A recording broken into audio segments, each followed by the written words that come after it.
નમસ્કાર દર્શક મિત્રો, કેડીએમ સ્ટુડિયોમાં આપનું સ્વાગત છે અને હું છું ધીરુ મજીઠિયા। તો ગુજરાતમાં ત્રીજા તબક્કાનું મતદાન પૂરું થઈ ચૂક્યું છે।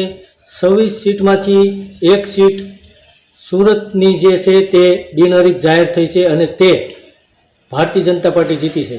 તો 26માંથી કોણ કેટલી સીટો જીતી રહ્યું છે અને તેમાં પણ સૌરાષ્ટ્રની અંદર જે 7 સીટો છે તેની અંદર એક્ઝિટ પોલ શું કહે છે અને એક્ઝિટ પોલ અને જે આંકડા આવી રહ્યા છે રાજકીય વિશેષજ્ઞોનું માનવું છે કે આ 7 સીટ જે સૌરાષ્ટ્રની છે તેમાં કોણ જીતી રહ્યું છે તેના વિશે આજે આપણે વાત કરવાની છે।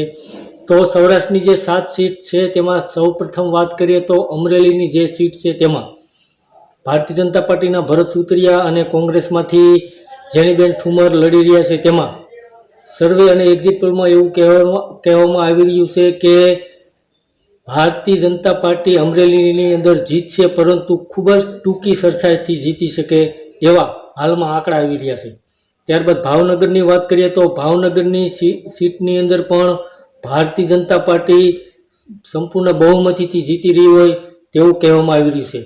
અને ત્યારબાદ પોરબંદરની વાત કરીએ તો પોરબંદરની અંદર મનસુખ માંડવિયા ભારતીય જનતા પાર્ટીના ઉમેદવાર છે। તેના મતે ભારતીય જનતા પાર્ટીના તમામ કાર્યકરોએ ખૂબ જ મહેનત કરી છે, જેને હિસાબે પોરબંદરની સીટ પણ ભારતીય જનતા પાર્ટીમાં મનસુખ માંડવિયા જીતી રહ્યા છે। અને ત્યારબાદ ચોથી સીટ છે જૂનાગઢની। તો જૂનાગઢની સીટ ઉપર રાજેશ ચુડાસમા છે ભારતીય જનતા પાર્ટીના, અને એવું કહેવામાં આવી રહ્યું છે કે કોળી સમાજના 80% મતો ભારતીય જનતા પાર્ટીને મળી રહ્યા છે, તેને હિસાબે પોરબંદરની સીટ પણ ભારતીય જનતા પાર્ટી 100% જીતી રહી હોય તેવું દેખાઈ રહ્યું છે।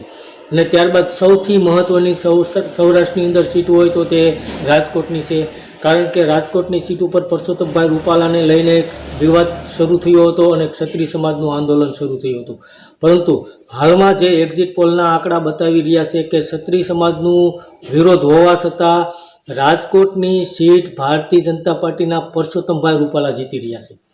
અને ત્યારબાદ જામનગરની સીટ છે, તો જામનગરની જે સીટ છે તે અને સુરેન્દ્રનગરની સીટ, આ બંને સીટની અંદર ક્ષત્રિય સમાજના આંદોલનની સૌથી વધારે અસર પડી છે। તો જામનગરની સીટની અંદર પણ એવું કહેવામાં આવી રહ્યું છે કે જામનગરની સીટમાં કદાચ ભારતીય જનતા પાર્ટી જીતે તો પણ ખૂબ જ ટૂંકી સરસાઈથી જીતશે। ત્યારબાદ સૌરાષ્ટ્રની અંદર જે સુરેન્દ્રનગરની સીટ છે તેમાં કોળી સમાજના તળપદા કોળી અને સુવળિયા કોળી સમાજના જે આગેવાનો છે તેમાં તળપદા કોળી સમાજના આગેવાનોએ જે ટિકિટને લઈને વિરોધ કર્યો હતો, તે છતાં પણ સુરેન્દ્રનગરની સીટ ઉપર ક્ષત્રિય સમાજના આંદોલનની વધારે અસર જોવા મળી રહી છે। ત્યાં પણ એવું જ કહેવામાં આવી રહ્યું છે કે ભારતીય જનતા પાર્ટી કદાચ જીતે તો પણ ટૂંકી સરસાઈથી જીતશે।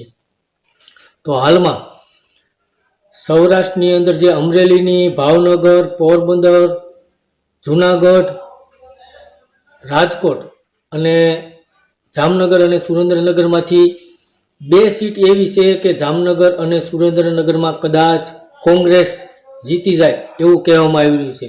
તો દર્શક મિત્રો, હાલના જે સૌરાષ્ટ્રની અંદર સર્વે આવી રહ્યા છે, એક્ઝિટ પોલના આંકડા મળી રહ્યા છે, તે અનુસાર સૌરાષ્ટ્રની 7 સીટોમાંથી કદાચ ભારતીય જનતા પાર્ટીને 2 સીટ ગુમાવવાનો વારો આવે તેવું પણ જણાઈ રહ્યું છે। ધન્યવાદ દર્શક મિત્રો।